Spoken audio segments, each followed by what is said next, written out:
Thank you for tuning in to the Nola Ro Experience Podcast.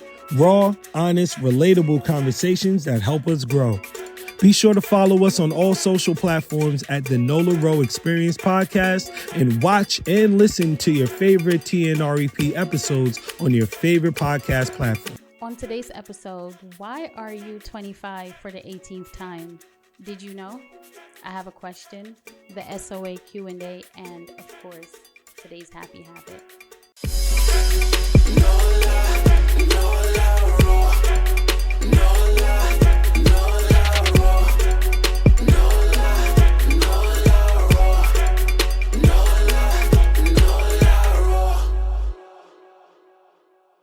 Okay, first things first, let me give what might be a little bit of a disclaimer. I appreciate compliments. I love compliments. I mean, who doesn't? Most people love compliments, right? And I've had people ask me my age, and some of them will pull back and say, oh my goodness, I'm so sorry, I'm asking you your age. You should never ask a woman her age. And I typically respond with, I'm fine with my age. I'm comfortable with my age. It's fine. And some people, when I tell them that I am 43, and this has been happening for years, telling people that I, 42, 41, 40, 39. A lot of times, many times, the response is, really? I would have never thought that you were 43. I would have never thought that you were 42 or 40. I pegged you for 35 or 29 or even 30, things of that sort. And I realize and recognize that their hearts are in the right place and they're, to them, saying something nice to me. So I accept the compliment and I appreciate it. However, because of the way we have been programmed in our society to view women, we don't realize that this isn't necessarily a compliment. You're basically telling me that if I looked like what you perceived 43 to be, that I wouldn't look great. I have to look younger to look good to you. I have to look 35. I have to look 25 to look good in your opinion. And the fallout and the cons that come with that is in the billions. Not just dollars, but the women around the world who feel like they have to continue to shrink or look different or look so-called better because youth is what's better. Youth is what's prettier. Youth is what's sexier. And I have a very, very, very different opinion on that and very, very different feelings on that. And we're going to be talking about that today. Again, I'm not ever, you will not hear me go into a confrontation with someone or reject a compliment if someone says, hey, you look great. Let me tell you a quick story. I was between 32 and 34. I don't think I was 34 yet. I was between 31 and 33. Sitting across a boardroom table from an attorney. True story. And we're talking about some legal stuff, right? He looked at my paperwork and he said, let's just say I was 32 at the time, since I don't remember if it was 31, between 31 and 33, but let's say it's 32, right? Solid medium. He said, you look great for a 32-year-old. And I accepted the compliment. Thank you. Accepted the compliment. Thank you. I appreciated it. But that was the first time I ever got a compliment like that, where someone was equating my age to how I looked. to me, I don't know how many of you can relate, but for some reason in my head, I don't have an age. I don't have an age inside my head. In my head, I always feel young. I always feel like recently I was at a restaurant and I looked over at a family at a table and there was this mom and I hate to say this, but this is my truth. You know, she was managing all of these kids and looking a little overwhelmed. And for some reason, to me, that looked like adulting, right? And I am highly aware that this is also programming and wiring. And I somehow just felt like a little girl in that moment, not like a child, but younger, right? And I looked at her and I thought, she's an adult. Because in my head, I am somehow, I don't know if I'm 18, I don't know if I'm 21, but what even is 43? What is 43 supposed to look like? What is 43 supposed to feel like? What's the feeling? I don't think I don't think anybody can answer that question factfully, honestly. I don't think factfully is a word. I'm gonna look that up later. But I don't think anybody can answer that and feel confident in their answer because what is the look? What is the feel? I always feel like I'm younger in my head. I don't know what it is. I just recently started talking about that out loud. And the compliments about not looking my age, it's, I guess for me, I think it might be energetic. It might be energetic. If I write you an email, you might think I'm 43. But once we start conversing, there might be some youthfulness in there. And it's probably not always reflected on this podcast, but I think it might be energetic that people feel that. And that's where the age thing comes from, because what does 43 look like? What am I supposed to look like?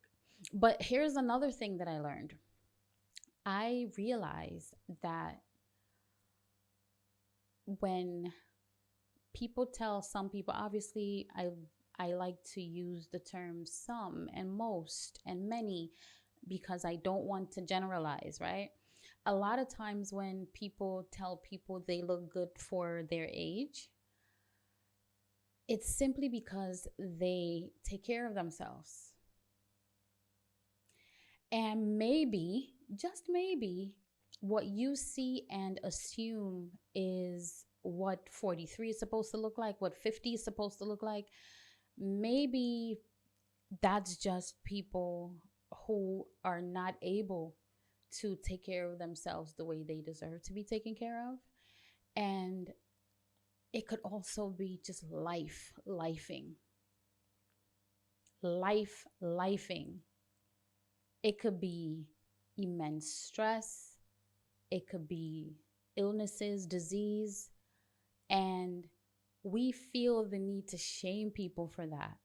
We feel the need to tell people, oh, you look like life got to you. So what? Life is life. People go through things.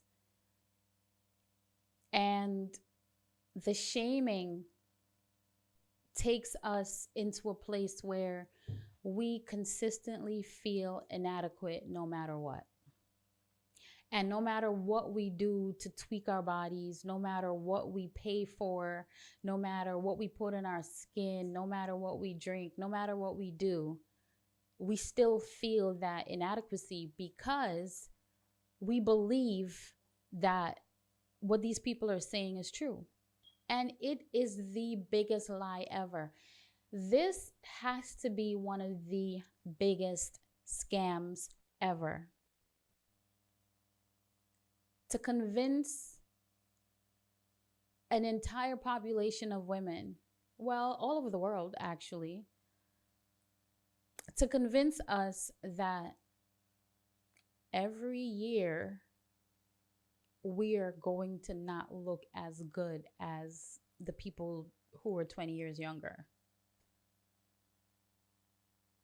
And it's not even the fact that people are saying it. It's not even the fact that the programming is there. It's the fact that we are drowning in it and we're believing it and we're running with it and also putting it on each other.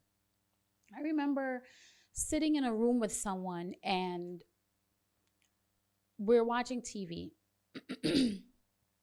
Somebody came on the TV, a celebrity, I'm not going to say the name, came on the TV, and we hadn't seen this person in a very, very long time, really long time. And the person who was with me said, "Oh my gosh, she looks so old." And I remember thinking, well, if we haven't seen this woman in 10, 15, 20 years, whatever the time span was, I'm expecting that she's not going to look the way she looked when we saw her a long, long time ago. It's natural and expected that she's going to look different. Now, that progression sometimes the progression is shocking because we still have that old picture in our heads and we feel like, oh my gosh, but it's been 20 years. It's been 15 years. Things happen. People get sick. People are stressed. Environmental issues. Things happen. And I guess my plea in that point is giving people grace. Giving people grace because it's a natural progression. Imagine how, if you put all of these women together and calculate how much money we spend on products to look younger, how much money we spend on surgeries to look younger, how much money we spend on technology to look younger. What if we put that money towards wealth building? Can you imagine? What if we took all of that money? And you're probably thinking this is not a lot of money. Somebody's out there thinking this is not a lot of money based on the examples that I just gave. But let me tell you, surgeries have skyrocketed over the years because women want to look younger. The beauty industry is profiting tremendously because women want to look younger. And I just want to say that it should be an outrage that somebody is profiting from your pain. Somebody is making bank from your insecurities. And that should be upsetting. I mean, I'm not particularly angry or outraged, but because I do understand, I get it. This is capitalism. This is how the world is, right? And I have a level of acceptance of the way of things in this society, but I'm letting you know now that I'm not accepting that a 25-year-old looks better. You just believe it looks better because someone told you that. It's not true. It's an underhanded compliment when you tell a woman, you look 30. So in other words, if I looked my age, you wouldn't think I look good. And I guess inside of that, we would have to figure out how important is it to look good to other people? How important is it? It's very important in many ways, but there's a line when it becomes damaging. There's a line when it becomes dangerous because not only are we shrinking ourselves, but we are so afraid of becoming invisible. We feel like if we hit a certain age, nobody's going to see us anymore. We're going to disappear. Can I tell you that when I was 37, 38, 39, I was so excited to turn 40. Ask the people who know me. I was so excited about becoming 40 because I just look at older women and admire the ones who stand in who they are, and they stand firm in it, and they love it, and they're unapologetic, and they tell you, listen, I know who I am, I know what I want, and I definitely know what I don't want. They let their hair turn gray, they style their hair, they're not dyeing their hair. They still take pride in how they dress. They step into rooms with confidence, and there's glow about them. And they don't apologize for the fact that they've stepped into this realm. And what I love about that is the level of wisdom. There's so much divine wisdom that comes with that confidence.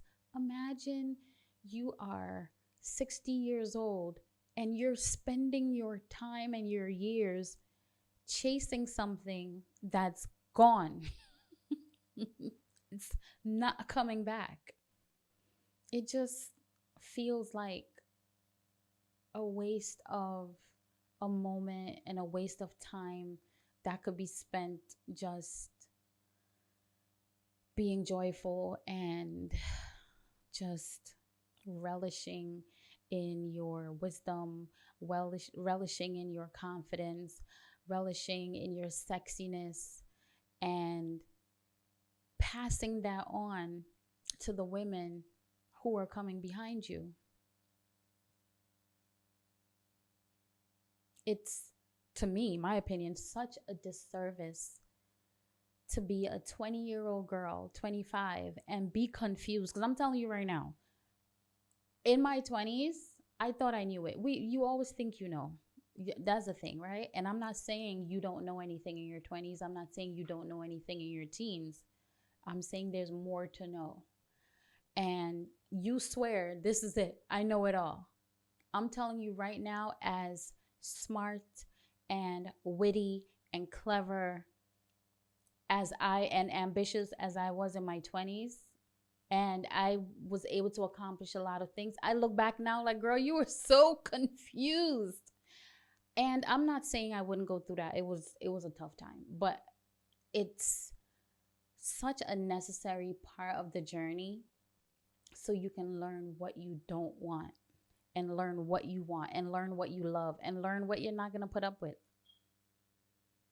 I think those years are so important for the evolving and the growing and the learning and the getting to know yourself. And when you get to know yourself, you get to know the world better. And when you get to know the world better, you get to know yourself better.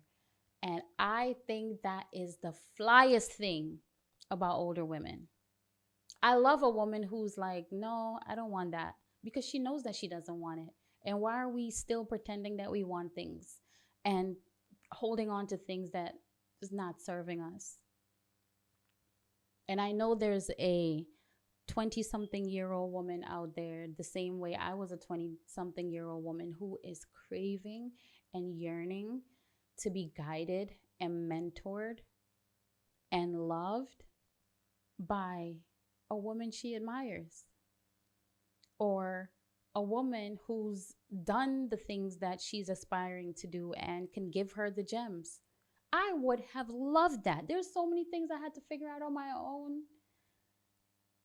But instead, for many of these young women, we're looking at women who were trying to be young.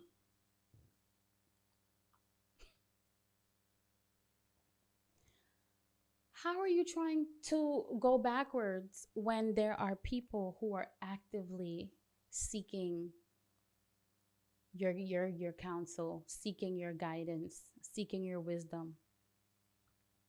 That's another area that I feel like it's such a disservice to the generations. And then we compare ourselves to them.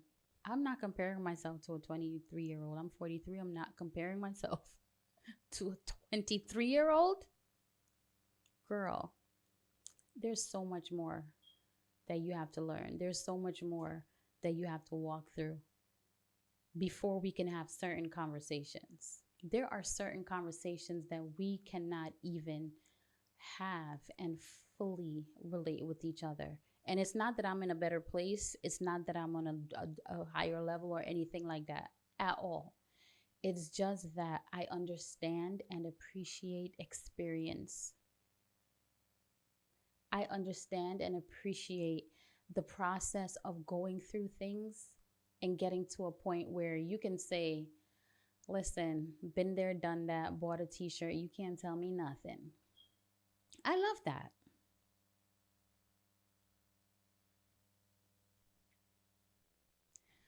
Now, what are we experiencing that we also don't like when it comes to how we view women and how women age? You know what it is? There's a double standard. There's a double standard. You see a man and he starts to get gray hair, he looks like he's refined. He looks like he's accumulated wisdom over time.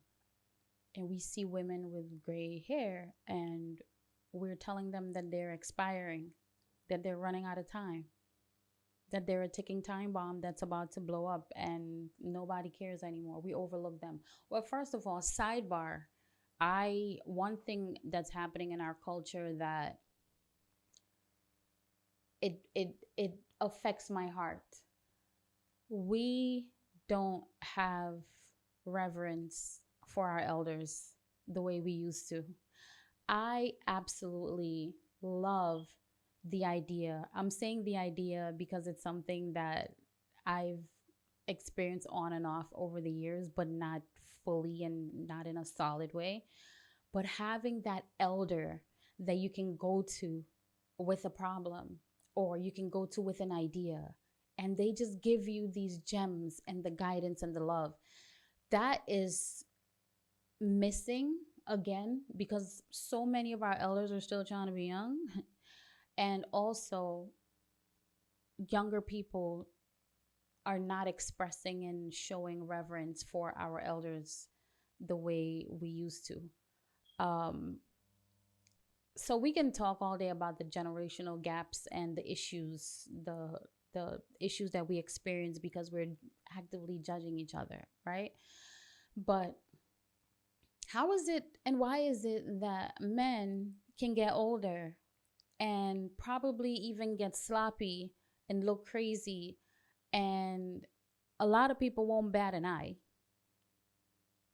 but women, we have to keep it tight, we have to keep it together, we have to always look like we're 25, we always have to look like we're 35. What's the reason for that? Why am I subjected to this level of pressure? It's not just, am I a good mom? It's not just about that. I'm being judged depending on the type of mother that I am. If I'm not mothering according to what the world is saying mothering should look like, right? Am I able to keep this man? I have to be able to keep a man. I have to be able to do all the things that will forever and ever keep a man enticed. And the natural evolution and the natural pivots and the natural growth and the natural changes that we go through over time, it's not supposed to happen because you're supposed to stay the same way that you were when you first met him. Listen, I know that we're magic. I know that women are magic, but not that kind of magic. Not that kind of magic. It is too much pressure. And then we also have to make money. We have to support ourselves. We have to show up in community. There's so many things that we have to do. And then on top of all of that, we also have to age backwards. What? I'm tired. Like, just thinking about this and talking about this is making me exhausted. How is it that we're surviving all of this? I don't really knock or have an issue with the position that men have landed in. You will never hear me use the term, well, men are this and men are that, and spew negativity towards men in general. It just doesn't make sense to me. That's just not how I'm wired. It's not how I think. But women are also responsible for this situation. You see it in how a lot of women raise their sons. We will give boys a pass where girls can't have a pass. And if you look at the numbers and you look at the you don't even have to look at statistics. You can observe people. You can sit down somewhere and just people watch. And remember, I talked about the mom in the restaurant that was doing all the things. The husband was chilling. I'm not making an assumption of their life, but that snapshot just reminds me of the husband that comes home from work and he gets the bigger piece of chicken and he sits on the couch and he watches TV and everybody needs to be quiet. And the mom is doing all the things, but she also has a job. She also works. I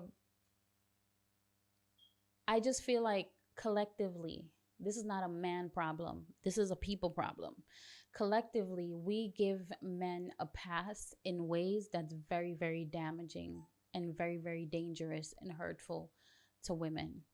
And this might be something that you're upset about. This might be something that you don't like hearing. And I think this is a moment to accept an invitation to exploring that. What is it about what I'm saying that's uncomfortable for you or making you feel whatever it is that you're feeling that's negative? Because at the end of the day, it's true. It's true. And if we can't have conversations about truth and conversations about things that are actually happening, then we're telling ourselves that we need to continue lying. And let's be truthful about this. We don't have the capacity to do all the things as women, and then on top of that look pretty all the time, and then on top of that look like we're 25. We're going to age. I heard 2 women recently mention hair dyeing, and I thought, wow, we have to hide this natural progression of things. What if we could just walk into a room and own that power and own that wisdom and own that confidence? What would the world look like if we said, we're not cutting this off and we're not doing this to look younger? What if you just wanted to feel good? What if you just wanted to do something for yourself because you just wanted to feel good, but not necessarily look younger? What does that world look like? Can you imagine? Can you imagine? I think it would be a gorgeous, sexy, juicy, beautiful world. I want that for us. And that's why I'm having this conversation, because I think there's at least one person out there who's going to hear this conversation and change their mind.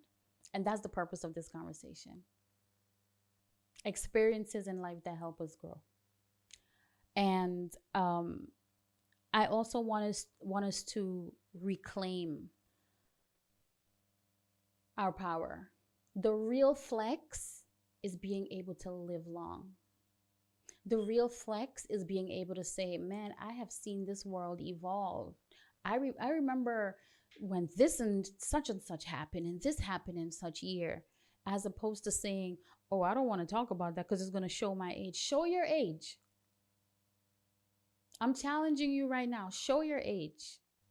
You're powerful. You're magical. You're divine.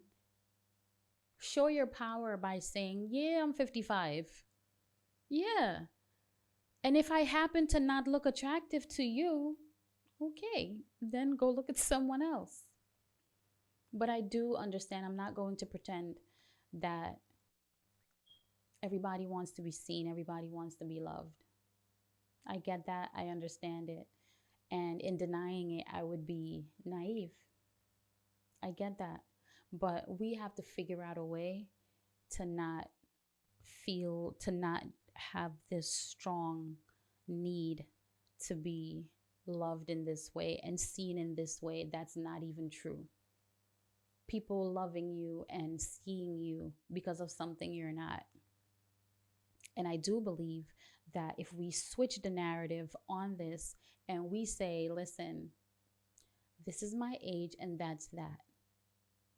How many times have you heard people say, I'm 25 every year? What? You're 25 for the 18th time. We don't need to do that anymore. And this is your invitation. Okay, so did you know the global anti-aging market is projected to reach nearly 120 billion by 2030? Imagine if even half of that was spent on women investing in experiences, education, or businesses instead of just youth preservation. Did you know? Okay, so I have a question, and this question is for, of course, the audience. You can email me your answer at talkwithnola@gmail.com, talkwithnola@gmail, talkwithnola@gmail. Send me your answers, or you can DM me on social media. All right, I have a question. If you woke up tomorrow and society erased all pressures around age, what would you finally do? What would you finally wear? And what would you finally say without hesitation? Send me an email. Okay, so now let's jump into the SOA Q&A. This is where my producer, Shot of Adrenaline, asks me questions that I have to answer. Y'all ready? Let's go.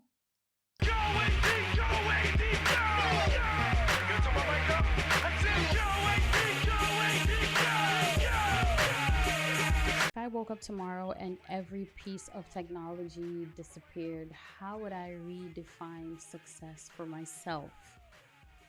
Ooh, it is giving The Day the Earth Stood Still. Did y'all see that movie? I'm talking about the newer one with Keanu.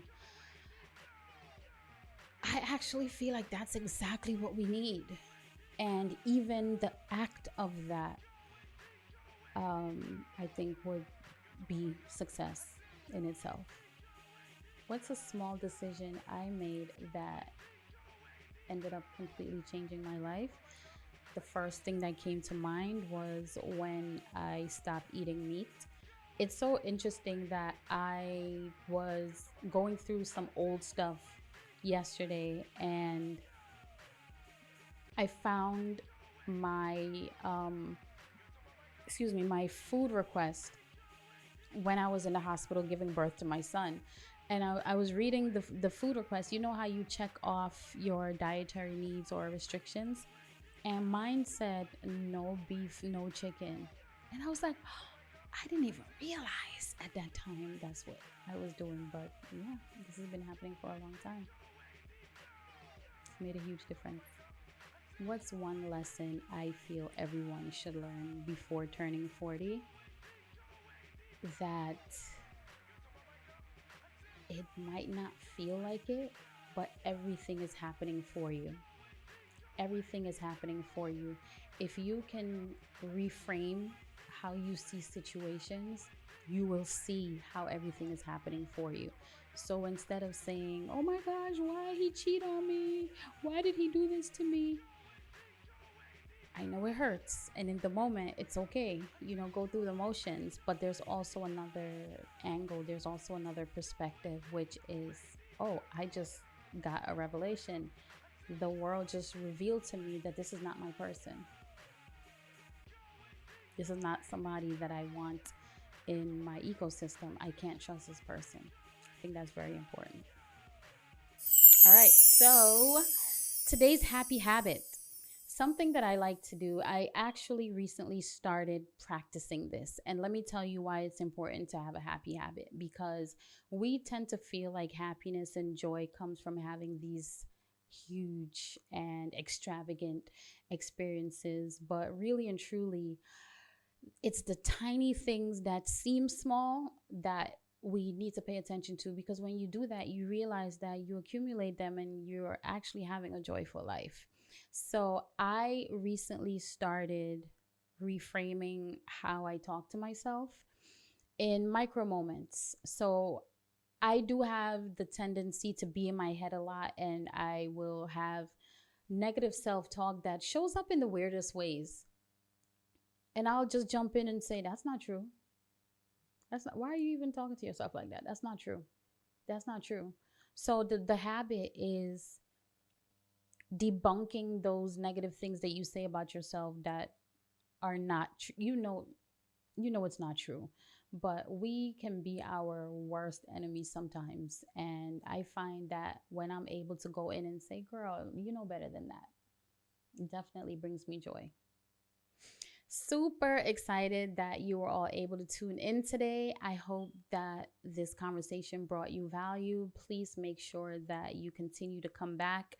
And if you have any suggestions about this podcast, do reach out and let me know. And I appreciate you all. Thank you so much. Bye. Thank you for tuning in to the Nola Ro Experience Podcast. Created and hosted by Nola Ro. Produced by Take Action Media. Theme song by Mr. Melee. Sponsored by The Hills Restaurant, Brooklyn, New York. Listen to us on all podcast platforms and follow us on social media at the Nola Ro Experience Podcast. Visit the Nola Ro Experience Podcast.com and connect with us via email at talkwithnola@gmail.com.